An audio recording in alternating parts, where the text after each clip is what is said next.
Welcome back, fellow armchair generals. This is Gamer 1745 here with our continuing playthrough of Kaiserreich on the Hearts of Iron 4 engine. I'm going to save this game here.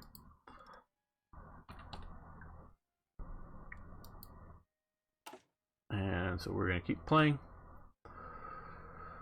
Toyjet is helping me through. He is, I don't know if expert might be the right term. Oswald Mosley, elected chairman of the TUC, what is Trade Union Congress. Okay, in Britain, of course.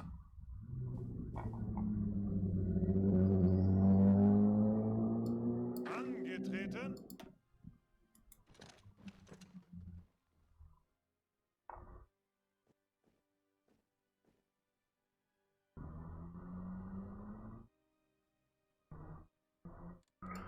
Now, I know I think we're going to let more political power build up, because I know Kaiserreich uses a lots of political power.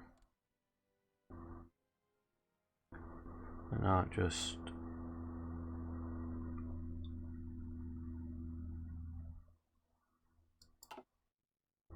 Oh, let's see. Is there any national focuses we could do now? Status quo.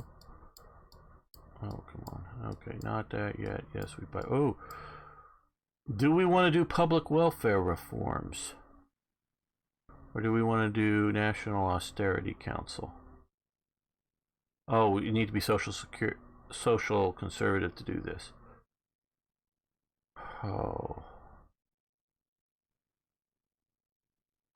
Why? Why do you have to hurt my soul? Oh.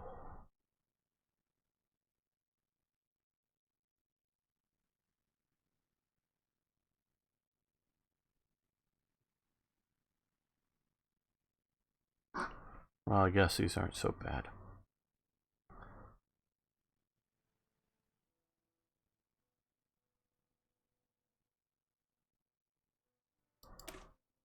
Yeah, we'll do that.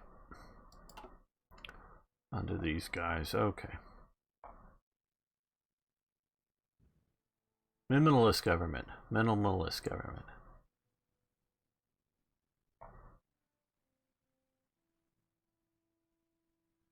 Localist government, also. Localist government, minimalist government. Government at the local level the most, as opposed to national or multinational governments. And he who governs the least governs the best.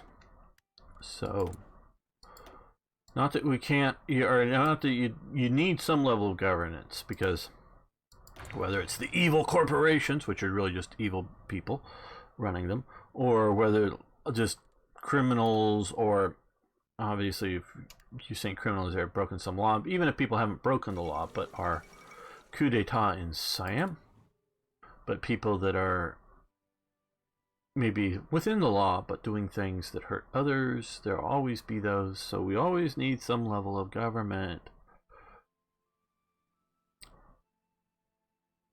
Versus public welfare reforms. Wasn't very USA of you. Yeah.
Yeah, complete and total disaster. Okay. Don't know what the... Okay, let's see here. Union Syndicalista Archives. Italian majority. Okay. Oh, okay. Oh, no, not archive. Achieves. Man, I'm reading that wrong. My head's in libraries and stuff. Union Syndicalists achieve Italian majority. Okay.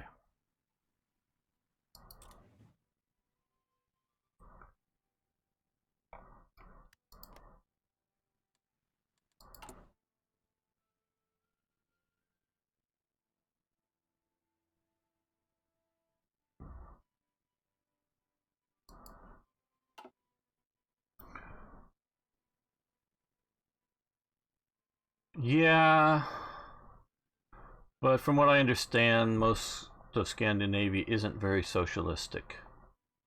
Has a lot of social welfare programs, but is actually rather capitalistic in their economies.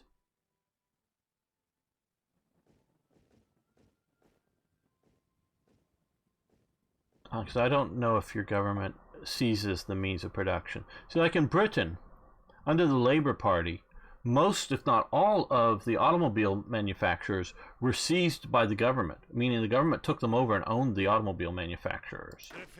So that is them seizing the means of production. That is true socialism. What I am very concerned about is complicated political. That makes sense. What I am is not so much are there social welfare programs, because a certain amount of welfare programs are good, but especially if you look at the United States, the conditions in Maine, whether it's geography or the cultural makeup of the people or whatever, are different than the conditions in Texas. Okay? So the systems set up, different social welfare systems, whether they're medical or support or whatever they may be, should be different between Maine and Texas because things are different conditions. And so this is why I like to see things on the local level the most and work it out there, and also having things on more local levels. It allows different organizations to try different things. It would be sort of like having a EU standardized healthcare system across all of the European Union versus having each nation doing its own thing within, with what it wants to do within the EU. That's sort of the idea. So Norway can be different than Portugal on its medical systems and regulations and rules and whatever it may be set up. So yeah, that's the kind of thing I'm talking about as much as anything else. So I'm not a purist on any ideology. But generally speaking, he who governs the least governs the best. And local decision-making, local administration is better than larger, less local, more centralized in settings. I think we'll step this up even faster. Okay, public welfare reform. Kingdom of Siam declares war on the Siamese Federation. So I think they're in a civil war. Okay, so we have this. These are not mutually exclusive, but which one do we want to do first, if not both of them? Gain base stability, that would be nice. Modify stability, construction speed, that would also be nice.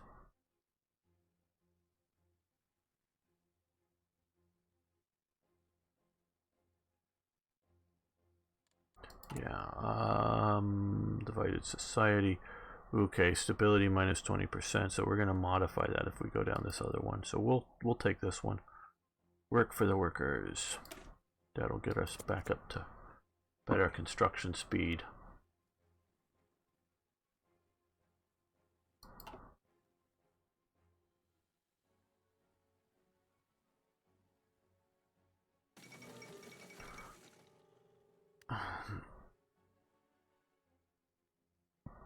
Bowo-Radis Rebellion. Oh, on Siam. Okay. Things I don't know anything about. But yes, we can see what looks to be a Siamese civil war going on. Okay, Poland elects a new king. Hey, come on. It's supposed to be just the Sobieskis. Give up that sort of whole electing a king thingy. Just give it to the Sobieskis. You'll do all right.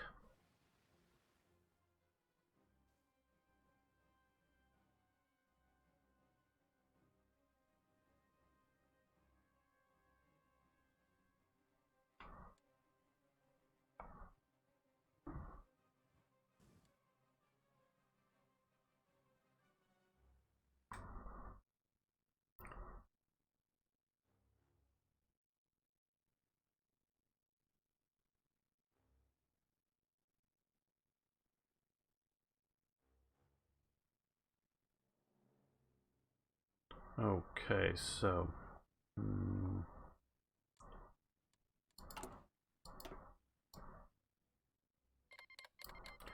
Germany, Asia declared war on Indo-Chinese Union. Indochina declares independence. Okay, so it's down here.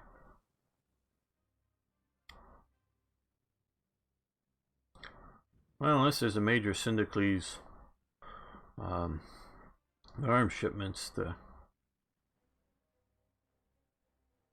Germans should be able to take that back.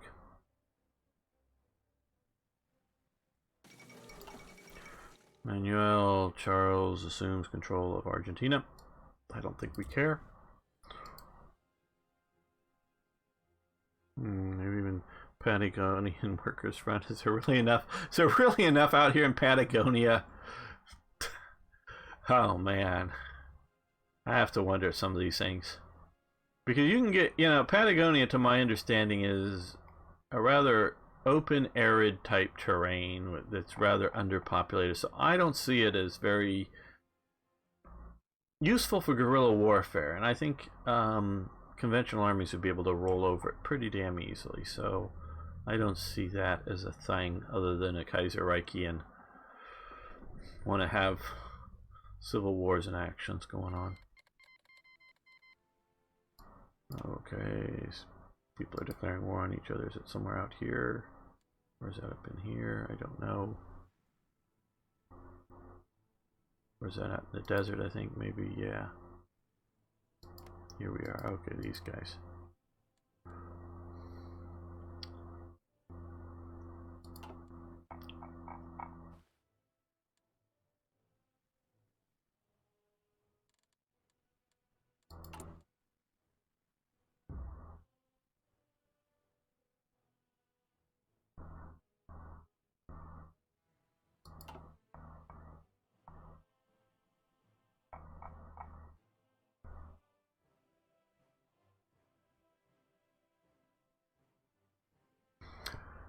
Regarding as a Chilean puppet created to justify their keeping the lands they took in the war against. Oh, okay. Well, that sort of kind of vaguely does make sense in that sense. But I have to wonder, how?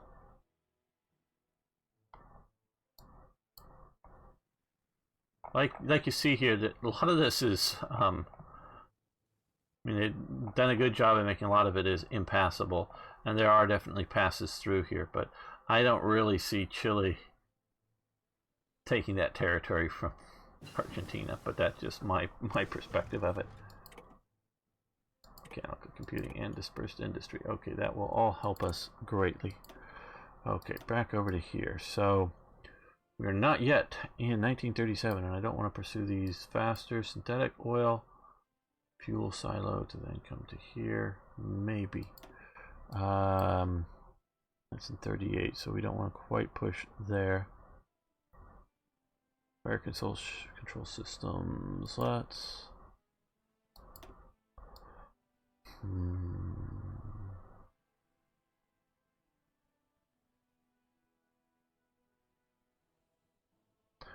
I don't know if we're going to be able to be a mechanized army very much.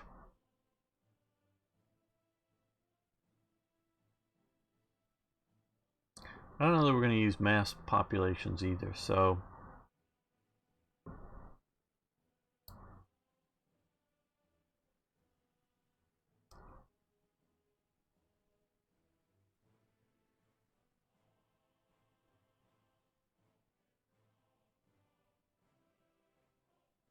On the Christmas coup in Argentina, which led to civil war between Argentina Army and Navy. Now, I do know there was a near civil war at one point between the Argentine Army and Navy. I do know that. Okay, there's a coal mine and a narrow gauge railway. Sea gamer. That's about it in Patagonia. Yeah, good to know. There really isn't much out. A lot of Patagonia is like beef production and such, grazing lands that I know of, and it's sparsely populated, and so it would be relatively easy to control from an anti-guerrilla warfare type perspective. Superior firepower, mobile warfare. Yeah. I think that's best for our Austrian situation. Let's go the non, German, the non big German. We'll just go sort of what I would consider the American sort of path there, just to get some of that being pushed along those lines. Let's improve our artillery and come back over here, and we'll do radios to sort of modernize some of our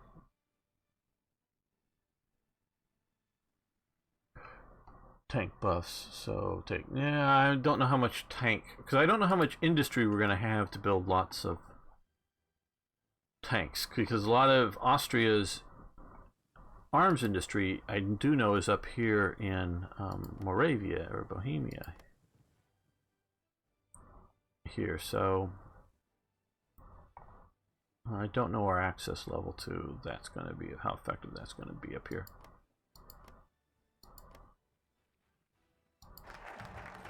Okay, work for the workless.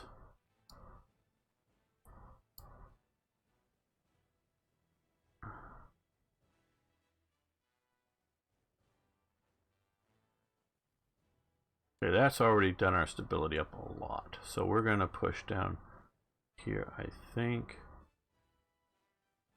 Remove divided nation, that would be good. Okay. Yeah, we'll just do this initially to get that.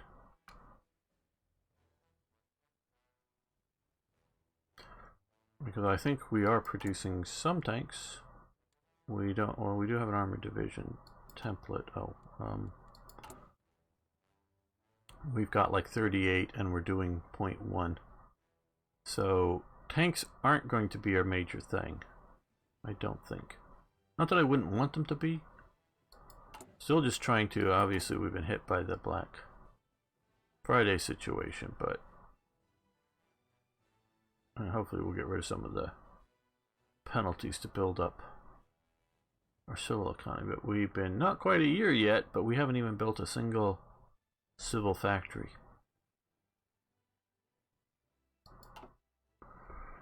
I was hoping to get 2 or 3 more built before going into more military factory production, because I am far from not wanting to go to war, but nor do I want to go to war unprepared.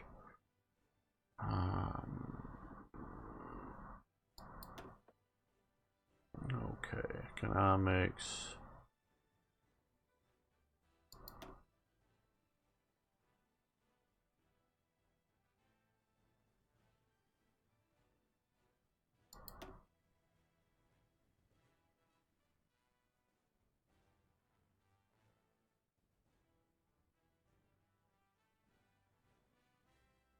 Research speed, decryption, research speed, decryption, and he is daily political party gain. I think we have the... Since these are only 50...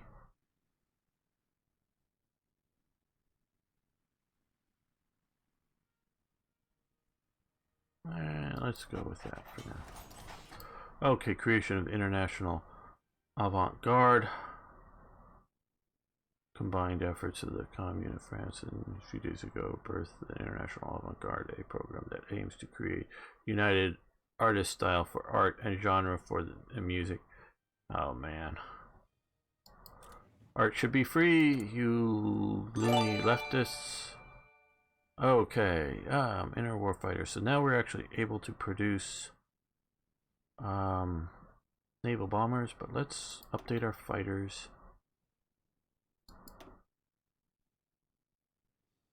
Yeah, we'll lose some production swell. Let's look at our logistical needs. We're just now starting more. Well, we only have 2,000 rifles, so let's produce some more rifles. Just some of the basics. Build armored divisions. If so, how would they look like? Ah, right. Excavation, great. Current is 3 armored battalions and 3 motorized infantry battalions. Not very good. Let's look at our standard infantry division.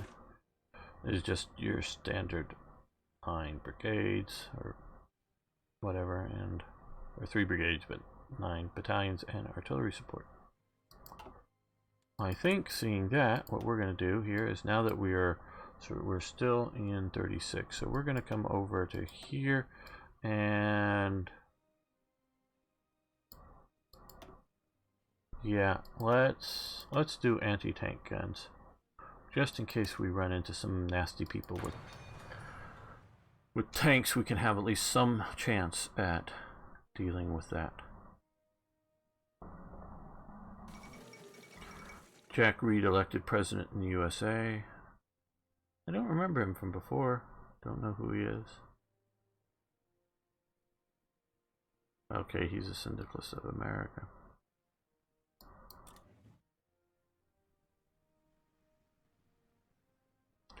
Evil, evil, evil.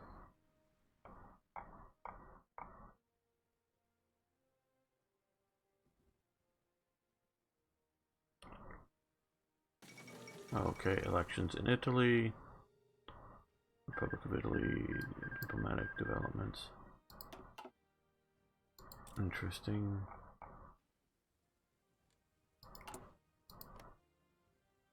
Okay, social liberals, market liberals, social conservatives.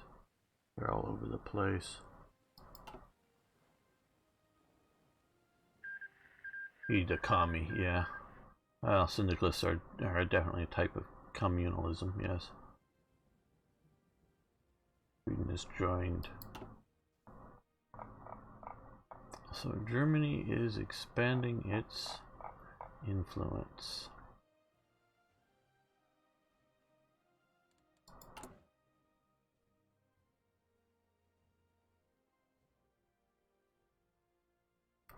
Aftermath, divided societies.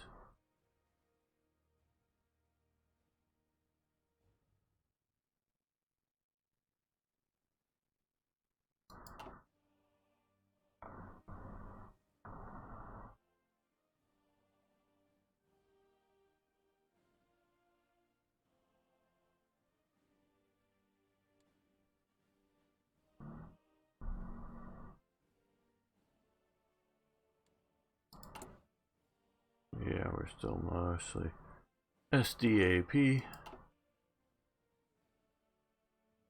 Who else is in the Reich Party? I'm not sure. Let's see if it shows here easily. Okay. We have the German Empire out there in China, Morocco. Oh, this is that Africa? No, that isn't Africa. What is? Because this is the East Asia German Empire.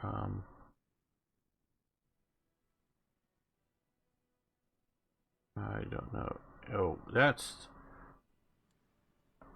these guys. Okay. I don't know. Ukraine, Baltic Duchy, Sweden now, Lithuania, and the Middle Africa, and Flanders Wallonia.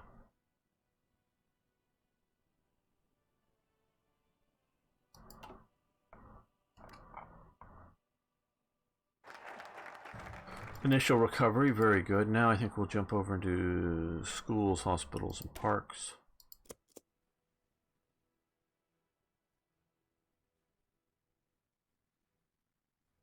Oh, Southeast China. Okay. So that's that.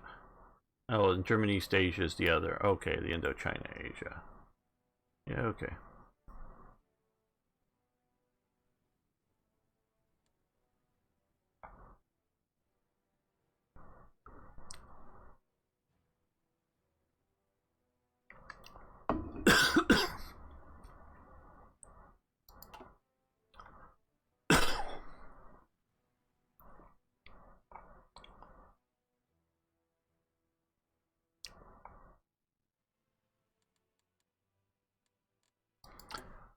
Well, we're getting closer with constructing this thing, and it's still really slow.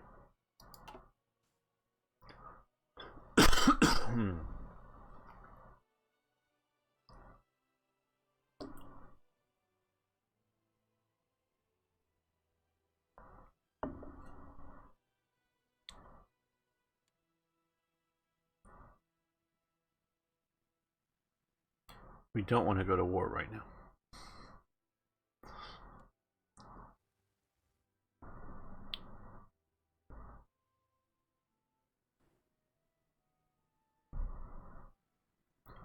Well, it looks like the Thai Civil War is getting near an end.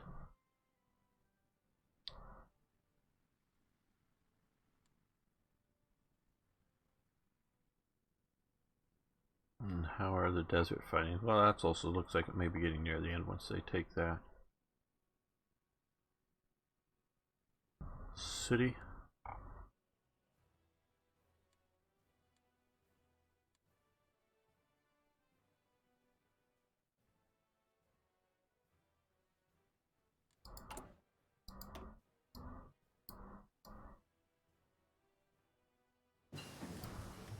Okay, research in radios and interwar artillery are now done. And we are now in 1937. So that means we can come over here. Start researching these. I think the factories first.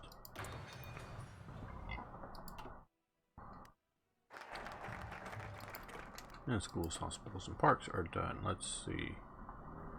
Okay. Remove national spirit, divided society. That would be nice. Base stability. Pass the bottleneck. Okay, construction speed, factory output, aftermath. We'll go with that.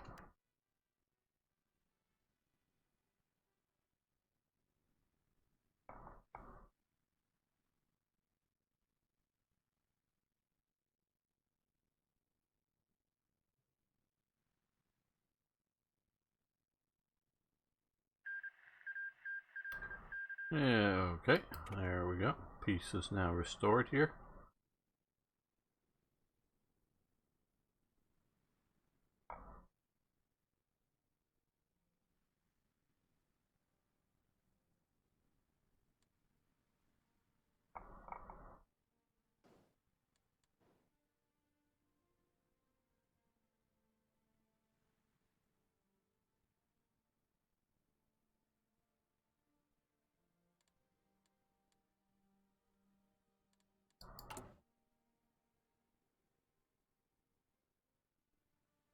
Okay, 350. Let's see. Because I know having a good reserve of that is damn useful in this game. But, factory construction speed, civil and military, 15%. That would be nice.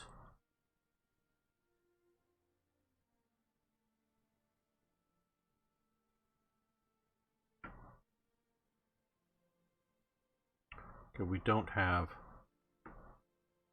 complete focus Austrian Daimler, so we can't do that yet, but we could do this.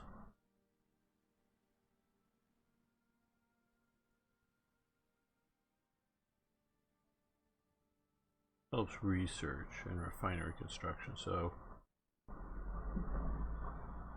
Bear Austria. Okay. Yeah, we'll go with this. That will help us.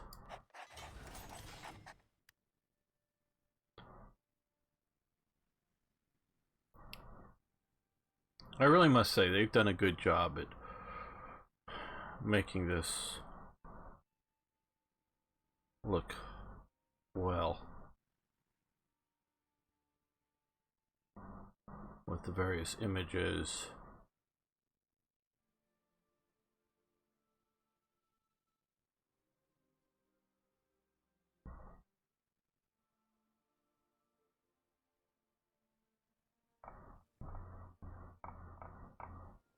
Whenever you see two roses and one of them is red and one of them is white, always side with the white side, not the red side. Always side with the white side. The white rose. At least in every incident I've heard of anybody using a white rose as a symbol, they're the good guys. They always seem to be the good guys. Okay.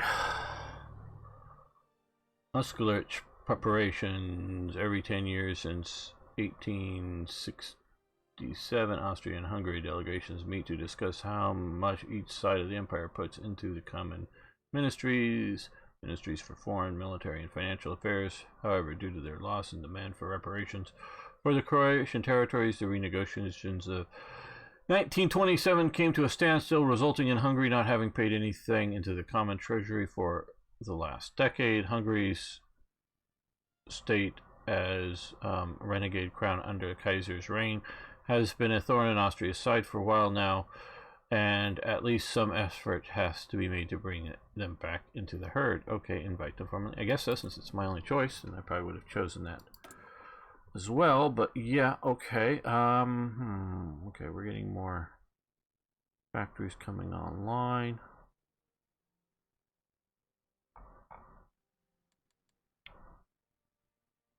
Let me tell you something, the main political party in Norway. Sure, love to hear.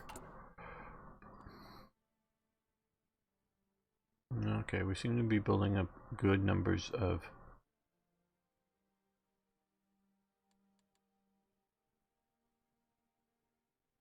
infantry equipment, all things considered, so we're going to expand our fighter production.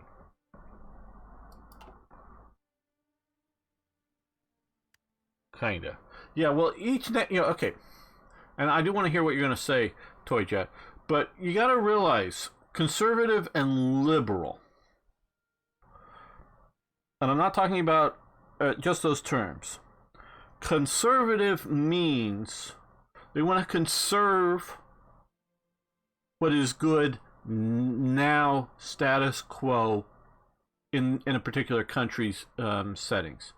That doesn't mean that they are not recognizing that there's problems within the society, and doesn't mean that they don't want to make changes when they identify a problem, but they want to conserve what is good and only change that which they consider needs changing, is broken, if you will. Okay, so they want to keep mostly the status quo and only change as needed. Liberal, yes, at its sort of heart is liberty, but also is sort of, hey, let's try this. It could make it better, whatever this is. You know, let's try this. Well, it isn't broken. Well, we know, but this other thing, some guy wrote a book or an article or or whatever that says, hey, if we do it differently, it'll be better. We have no proof that it'll be better necessarily because it hasn't been tried. Or, oh yeah, well, when the Japanese did it, it worked better. Well, that's in Japan. It's not in France or wherever you may be. But the liberals want to try new things, and this sort of gets into progressiveness.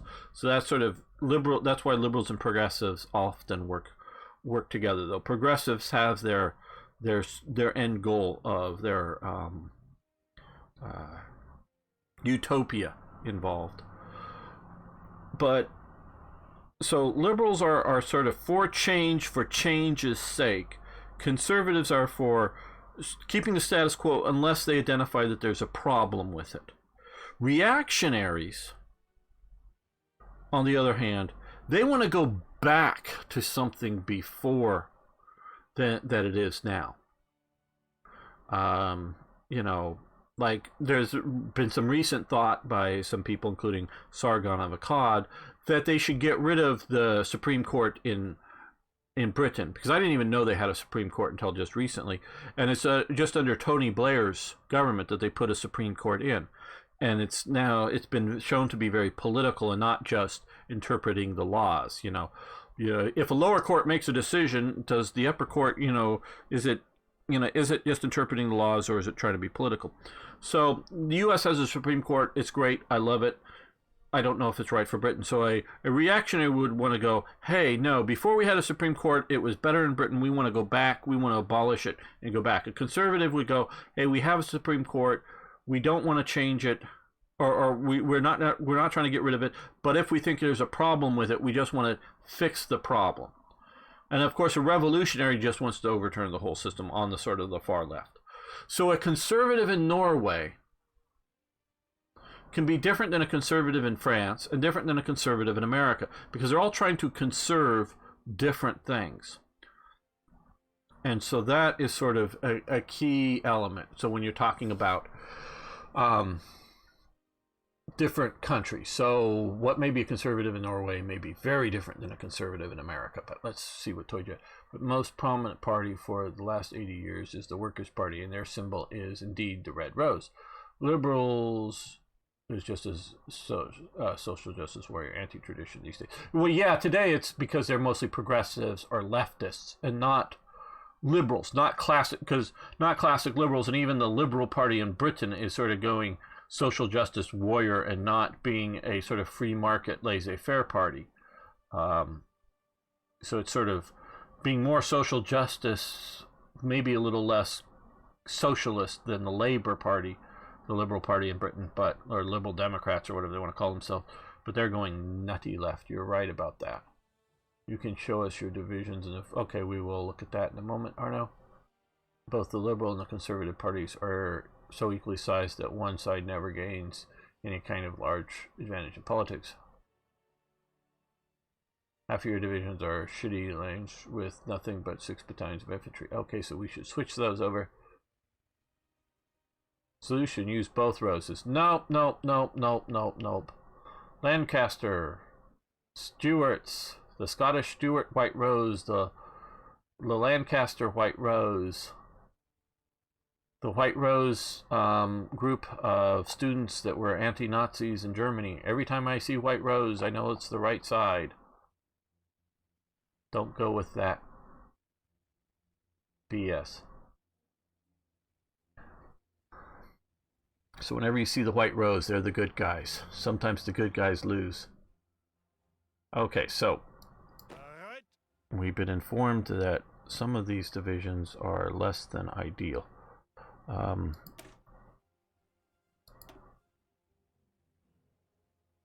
Oh, well, let's check this template out. Okay, that's a good one. Okay, well, let's hold it. Let's start up here. Template. Good division.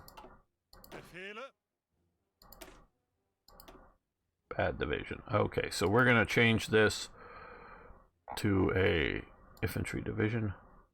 Yes. There we go. Now when we check the template, yes, that's right. Good. Good to know. Because we're going to... Because I think we mostly have enough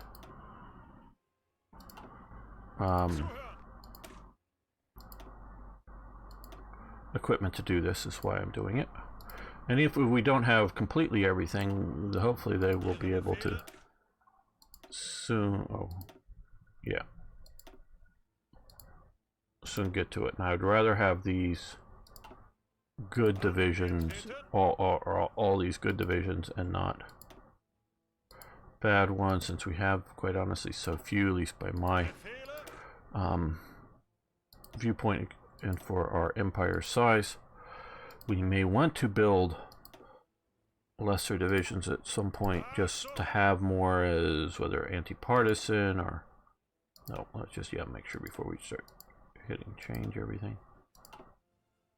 Okay, we'll leave the horsey division alone.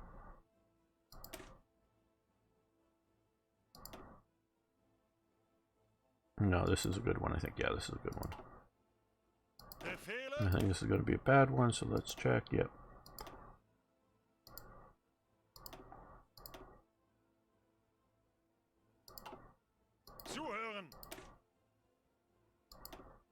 Yep. Okay. So those are all been changed. Now our sort of divisions out here in the wilderness. Okay. Edelweiss division. Okay, that's... I think these are all going to be good divisions. Yeah, it's looking that way. Yeah, okay, these are all good divisions. Okay, thanks, Toyjet. And so we have more production even. Okay, good. No, I want to look here. Okay. Okay, that's used up most of our rifles, so we're still producing more. So since that used up our reserve of rifles, we're going to add another factory of rifles.